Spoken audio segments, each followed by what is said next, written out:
ہاں جی، اگر سوال ہے کہ کیا انسان اپنی زندگی میں اپنی قضاء روزے اور نماز کسی اور سے کروا سکتا ہے؟ جی حاجت دے کے اس کو پیسے دے کے. ٹھیک ہے، آگے. اور دوسرا سوال ہے اگر کہ مسجدوں سے کافی خون آتا ہے دوران روزہ تو اس صورت میں کیا کرنا چاہیے کیونکہ ہر وقت نہیں بندہ اسپیکٹ کر سکتا. ٹھیک ہے.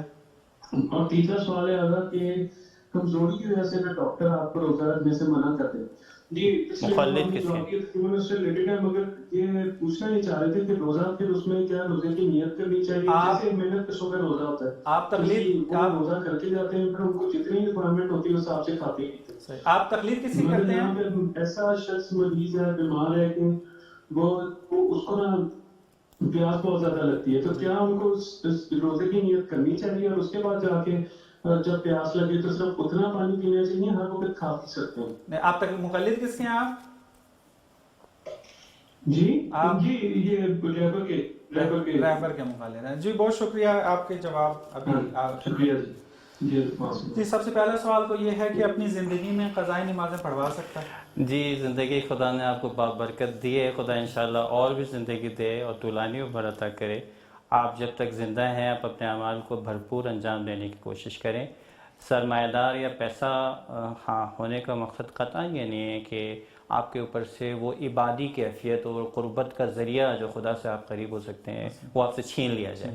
ایسا نہیں ہے، اسی لیے اسلام نے آپ کو یہ اجازت نہیں دی کہ آپ جب تک زندہ ہیں آپ اپنے نماز و روزے کو انجام دیں گے. اگر بہت زیادہ بھی رہ گئے تو انجام دینے کی کوشش کرتے رہیں گے، بھرپور کوشش کرتے رہیں گے. اور خدا نخواستہ اگر رہ بھی جاتے ہیں، بڑی مقدار میں رہ جاتے ہیں، تو آپ کے اوپر کہا گیا ہے آپ کو حق حاصل ہے کہ آپ اپنے تمام سرمایے میں سے 1/3 وصیت اپنے واجبات کی ادائیگی کے لیے کر کے جائیں گے. یہ تمام مومنین کو خیال رکھنا چاہیے کہ یہ جب وصیت کر دیں گے تو وہ وصیت نافذ العمل ہوگی اور پھر اس پیسے کو ورثہ تقسیم نہیں ہوگی، وہ مائنس ہو جائے گی اور اس سے آپ کے وہ انشاءاللہ اعمال جو ہیں وہ انجام دیے جائیں گے. ورثہ کے اوپر فرض ہو جائے گا کہ وہ آپ کے تمام واجبات کو ادا کریں. جی دوسرا سوال تھا ان کا کہ جو معمولاً مسوڑوں سے خون آ جاتا ہے تو کیا کریں اس میں؟ دیکھیں اول تو یہ ہے کہ بہرحال مسوڑوں سے خون آنا جو ہے ایک بیماری ہے اور اس کا معالجہ ہونا چاہیے. لیکن اگر فرض کریں معالجہ نہیں ہو پا رہا تو دو کیفیت ہیں. آیا یہ تھوک میں بالکل اس کے ساتھ مکس ہو جاتا ہے اور پتہ نہیں چلتا، پھر تو کوئی حرج نہیں ہے، وہ تھوک کا حصہ ہے اور کوئی حرج نہیں ہے. لیکن اگر نہیں ایسا نہیں ہے تو پھر اس کو تھوکنا پڑے گا.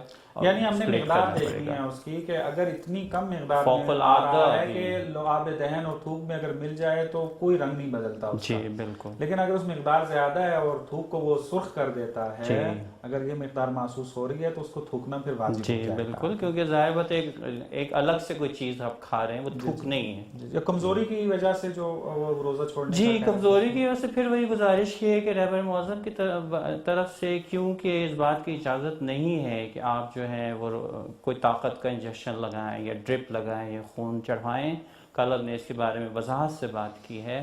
تو کمزوری پھر وہی بتائیں گے کہ آیا کمزوری ناقابل برداشت ہے یا پھر وہی کیفیت ہے کہ قابل برداشت ہے. اگر کام ظاہر ہے آپ لیٹ جائیں، آپ ریسٹ کر لیں، آپ جاب کو آف کر لیں. اگر آپ کوئی کاروبار کر رہے ہیں اس کو چھوڑ دیں، کوئی متبادل راستہ ملتا ہے اس میں انتخاب کریں. لیکن اگر ناقابل برداشت ہے تو پھر وہ ظاہر بات ہے ایک شدت کی کیفیت میں اگر چلا جائے کہ اصلا ناممکن ہے. کیونکہ دیکھیں پیاس تو آئے گی.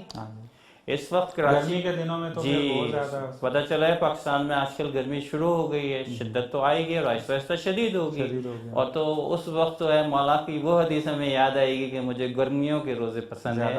اور ایک موالی جو ہے وہ مولا کے اس قول کو مد نظر رکھتے ہوئے جلدی ہاتھ پیر نہیں چھوڑے گا کہ ذرا سی گرمی ہو گئی ہے تو جی ہاتھ پیر چھوڑ دیے اور روزے کو چھوڑ دیا. نہیں، اس نعمت سے سرفراز ہونا چاہیے گا. لیکن پھر وہی بات اگر ناقابل برداشت ہے اور تمام عقلاء یہ کہیں کہ نہیں جی اس کیفیت میں روزہ رکھنا ناممکن ہے، تو یہ ممکن اور ناممکن کا تسلیم گیری جو ہے وہ انسان اپنی ذات سے پھر وہی کہا تھا خدا عرف کو اس ماہر کو تشخیص دے گا یا عرف کے عقلاء جو ہیں وہ اگر جی کہتے ہو ہیں کہ سکتا ہے برداشت ڈاکٹر اس کا رائے حل پیش کر سکیں آپ کو کہ آپ دن بھر چلے روزے سے ہیں لیکن رات کے اس دورانیے میں ایسی پانی والی غذائیں اور فروٹ کھائیں آپ کے پانی پورا ہو جائے آپ کا کل والا دن صحیح گزر جائے. جی یا ڈاکٹر کوئی دوائی دے سکتا ہے، کوئی ایسا رائے حل نکالنے اور اگر ہم نے شاید یہ تفصیل سے مسئلہ پیش کیا تھا، دہرا دیتے ہیں اس کو کہ اگر مشقت توان سے زیادہ ہو جاتی ہے